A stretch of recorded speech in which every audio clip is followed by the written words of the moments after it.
Welcome to Echoes Untold, the channel where history's forgotten stories come to life. Today, we delve into a tragedy buried beneath the waves, a tale of innovation, courage, and catastrophe. If you enjoy uncovering hidden histories, please take a moment to like, share, and subscribe to our channel. Don't forget to hit the notification bell so you never miss an episode. In the mid-19th century, the Industrial Revolution was transforming the world. Railways stitched continents together, steamships shrank oceans, and the ambitions of inventors reached for the skies and the depths. Among these pioneers was James Wentworth, an eccentric but brilliant engineer determined to conquer a frontier long deemed impenetrable, the ocean floor. Wentworth's brainchild, the HMS Protector, was the Royal Navy's first attempt at creating a submersible vessel for military operations. The submarine was a marvel of its time, a 50-foot iron cylinder equipped with a hand-cranked propeller, rudimentary ballast tanks, and small portholes to allow glimpses of the underwater world. However, the design also carried glaring risks. Its hull was thin, its oxygen supply limited, and its safety mechanisms untested. The British Admiralty, eager to maintain its naval supremacy, brushed aside these concerns and greenlit a test voyage. The Protector was launched from Portsmouth Harbor on October 12, 1866, with a crew of 14 under the command of Captain Edward Blackwood, a veteran officer known for his unshakable composure. Among the crew was a special guest, Henry Aldridge, a journalist from the Times, eager to chronicle this historic mission. "The world must see the wonders of this age," he wrote in his notebook before boarding the submarine. The day was clear, and the waters calm as the Protector glided out of the harbor. Spectators onshore waved and cheered, hopeful for a glimpse of Britain's technological prowess.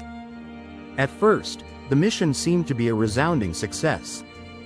The submarine submerged smoothly, its crew marveling at the eerie stillness beneath the waves. Through the portholes, they observed schools of fish and the sun's refracted beams dancing on the seabed. Henry Aldridge eagerly jotted down notes, describing the surreal beauty of the underwater world. After hours of testing maneuvers, Captain Blackwood decided to push the submarine to its limits. "We will descend to 150 feet, he declared. This was a depth few dared to imagine, but the crew trusted in Wentworth's design. As the submarine descended, the mood shifted. A faint groaning sound echoed through the hull.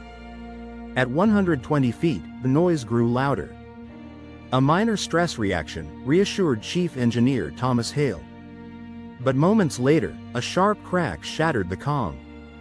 Water began pouring into the forward compartment, icy and relentless. The crew scrambled to seal the breach, but the rudimentary pumps proved inadequate.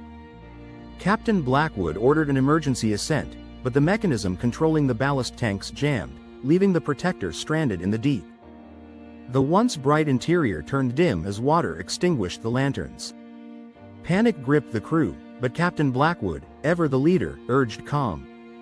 Inside the Protector, the air grew heavy and damp, the once brisk oxygen turning into a suffocating mixture of carbon dioxide and despair. Crew members sat in eerie silence, their breaths shallow as they tried to conserve what little air remained. The faint hiss of water seeping into the submarine became an ever-present reminder of their peril. Chief Engineer Thomas Hale worked feverishly at the jammed ballast controls, his hands trembling with cold and desperation. "Give me more time," he muttered, his voice barely audible over the creaking of the hull. But time was running out, and the dim glow of the last oil lantern flickered ominously. Captain Edward Blackwood, ever the stalwart leader, moved among the men, offering words of encouragement. "Hold fast, lads, we are not beaten yet," he said, though the tightness in his voice betrayed his fear. The youngest sailor, 18-year-old Andrew Mercer, clutched a small silver locket containing a portrait of his family. Tears streamed down his face, though he tried to hide them. In the aft section, Henry Aldridge, the journalist, continued to write by the faint light of the lantern.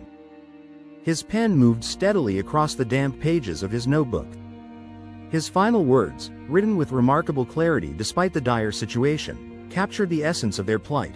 "The ocean is vast and unyielding, a realm where man's ambition meets nature's indifference. We fought valiantly, but the sea has claimed us. May our sacrifice not be in vain." As minutes stretched into hours, the pressure outside the submarine intensified. The iron hull groaned like a living thing, protesting the crushing weight of the deep. Small rivets began to pop loose, each one sounding like a gunshot in the confined space. At 7:42 p.m., the hull reached its breaking point. A thunderous crack echoed through the submarine as the forward section gave way, and a torrent of icy seawater surged inside. The sudden rush knocked men off their feet, their cries swallowed by the deafening roar of collapsing iron. Those in the aft compartment, including Aldridge, had mere seconds to react. Some clung to pipes and bulkheads, while others huddled together in the fading light. The young sailor, Mercer, whispered a prayer, his voice trembling but steady. "God, receive us." The final moments were a cacophony of metal, water, and silence.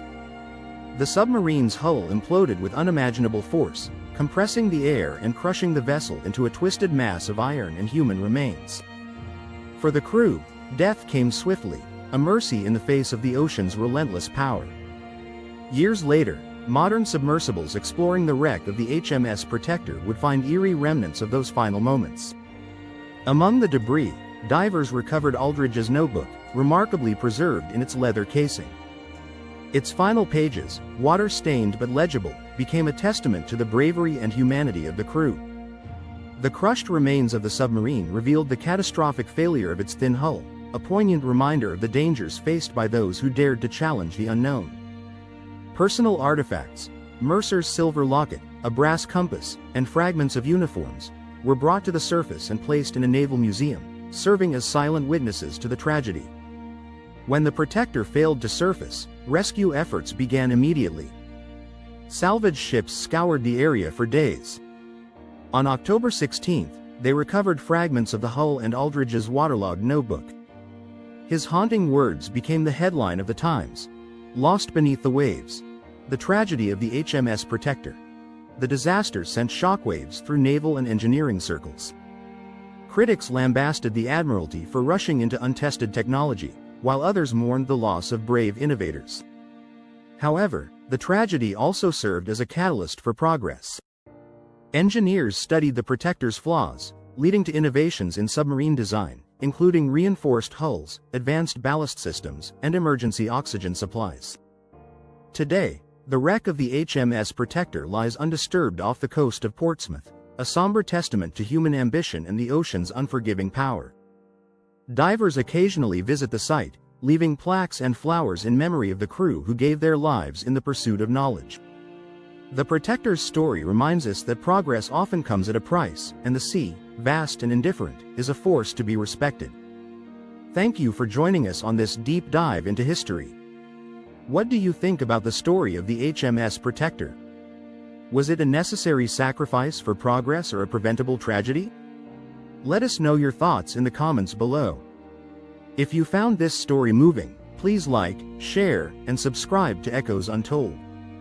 And don't forget to hit the bell icon so you'll never miss another untold tale. Until next time, keep exploring the echoes of the past.